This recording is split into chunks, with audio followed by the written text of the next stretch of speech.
Hey, Shalom. First and foremost, I want to give all praise, honor, and glory unto Yahweh, Bahasham, Yahweh Shai, Bahasham, Rachakwadash.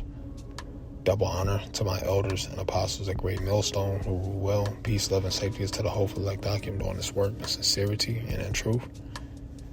And I want to send a hearty shalom as well to the scattered elect that are among the heathen nations that may look like the heathen nations, but are of the seed, stock, and bloodline of the so-called Negroes, so-called Hispanics, and so-called Native Americans, which are the true children of Israel today.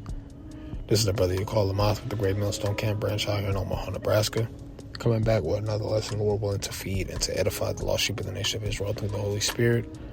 Rachakwadash. Just something I was meditating upon as I was driving. Really where this lesson stemmed from is, utilizing our silence to meditate, which I'll get this word meditate real quick. And I do pray that this is edifying, man, because,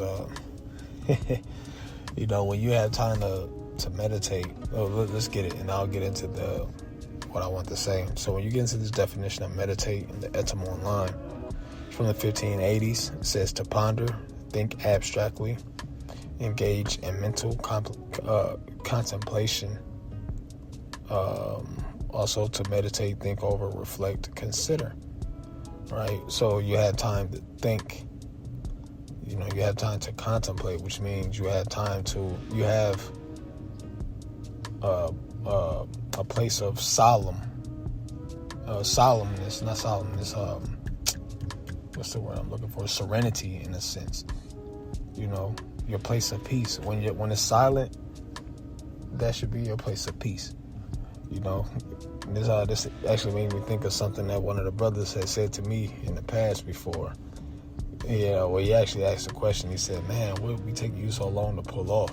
And I could never really give the brother a straight up and down answer. But I, as meditating upon looking back at that statement, I know exactly why now. Because usually when I get in my car, I want to get my audio situation set up. I want to get some type of, make sure my Bluetooth is set up right, and make sure my aux game is right. So when I'm driving, I got something to listen to while I'm driving. Which, that's my personal testimony. But I will say that there's nothing necessarily wicked with it. Going back to the purpose of this lesson, there's nothing wrong when you get in your car, you're ready to go drive off and listen to something. Because you can be listening to an elder apostle video, a different brother, whatever, and you can there's nothing wrong with that. Or even listen to music, nothing wrong with that. It's not wicked. But when you're driving in silence, when you just get in the car and you go, you're not worried about the radio, you're not worried about setting up your Bluetooth, you're not worried about any of that. You have time to drive and think and meditate, and that is a sense of peace that we have here, and the more and more you do it, the more and more you realize that is a fact, that this is peace, man. Because it's, for one, the music is trash, to say the least. For the most part, most of the music is trash, especially this new music, I'll say. But getting back to it, when you're driving in silence, or you're even sitting at your house in silence, that's a good time to meditate upon the Lord. Okay, so let's get into this precept here in the book of Psalms, chapter 1 and verse 2. Okay, it says this. It says, "But his delight is in the law of the Lord Yahweh, and in his law doth he meditate day and night." Right? So going back to that definition of meditate, which means to ponder, think abstractly, engage in mental contemplation. So you're thinking about, how can you please the Lord? How can you be better in the Lord? Meditating upon the prophecies of the Lord.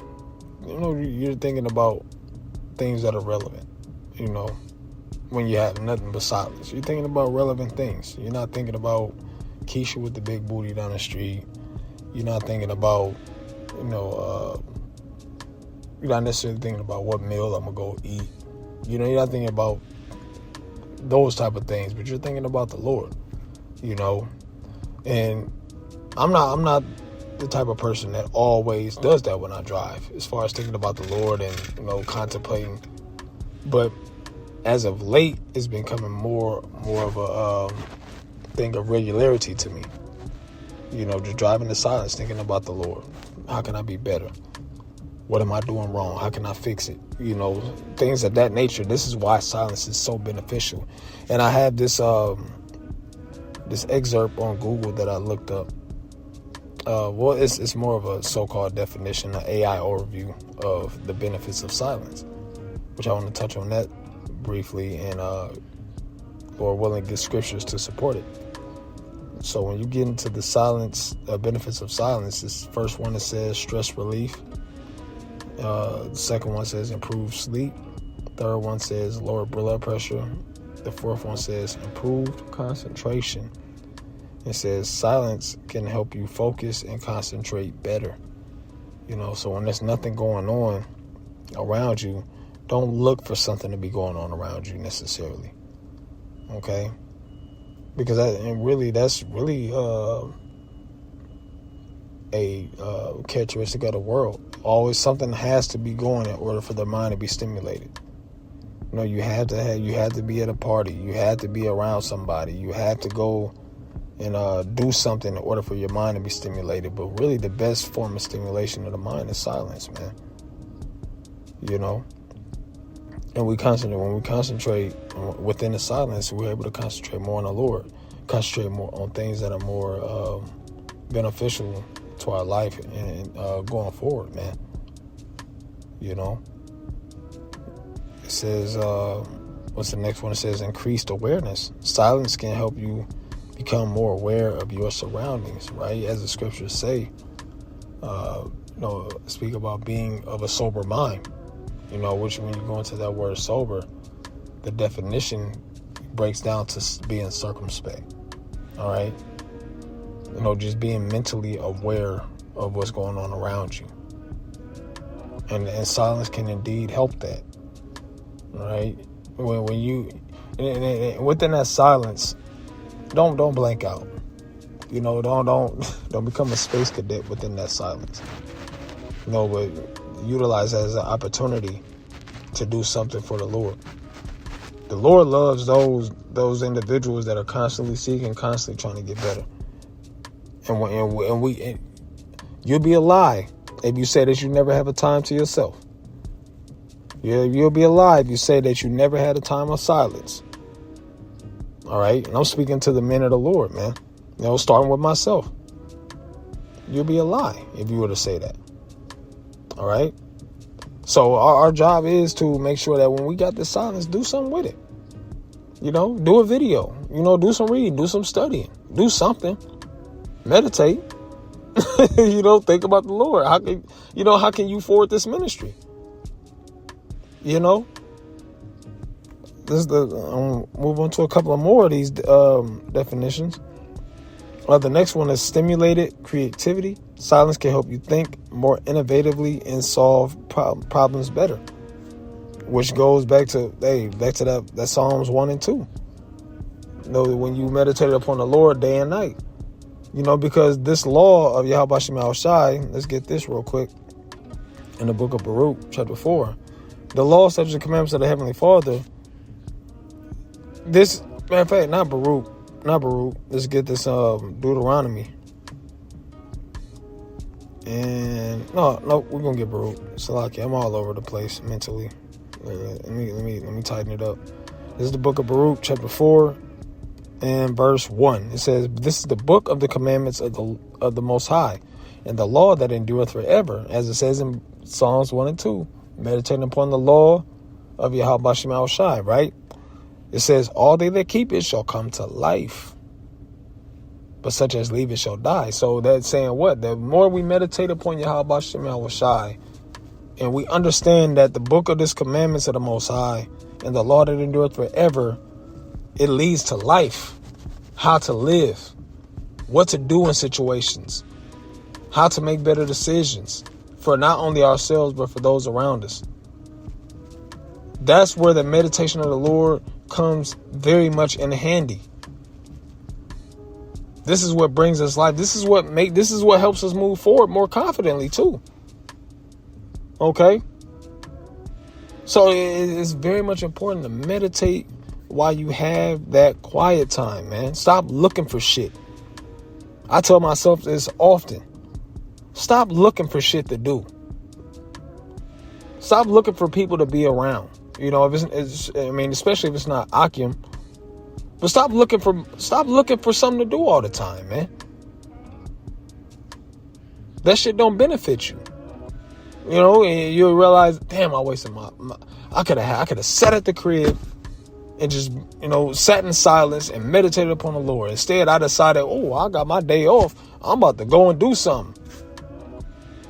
Find the shit to do, man. And Salakia, excuse my French. But, that's a real thought that should come across your mind when you look at it. It's like, damn, I shouldn't be doing these things, man. I shouldn't be always trying to find something to do. Let me chill, man. Be still. As the book of Psalms 48 says, be still, man. Right? Because when you got time to meditate upon the Lord, you got, you're livening your spirit up more and more. And that goes back to what it says in the not making provision for the flesh. Okay? When you got time to meditate, but you rather go do something, you're creating provision for the flesh at that point. All right? Something that we like to say, time to time. And it's few and far between, but we talk about making provision for the spirit, man. Silence is a provision for the spirit. All right, let's get back into these definitions. The next one, it says, encourage mindfulness. Silence can help you focus on the present moment. Improve relationships. Silence can help you improve your relationship and communication. Yep, hey, because even with that, me personally, I've heard from elder brothers, as far as working on communication, how to communicate with a brother and genuinely talk to brothers. Or if you're sitting around and you're meditating upon how your communication may have been distorted towards a brother, and now you finally have a silent time to really sit and meditate upon it, that it will help increase how you talk to brothers. How genuine you talk to brothers. Are you able to help a brother through your communication? Because you've been really focusing on making sure that you're communicating right. That's what the silence is all about, meditating, man. Silence is about meditating. I would say meditate within your silence.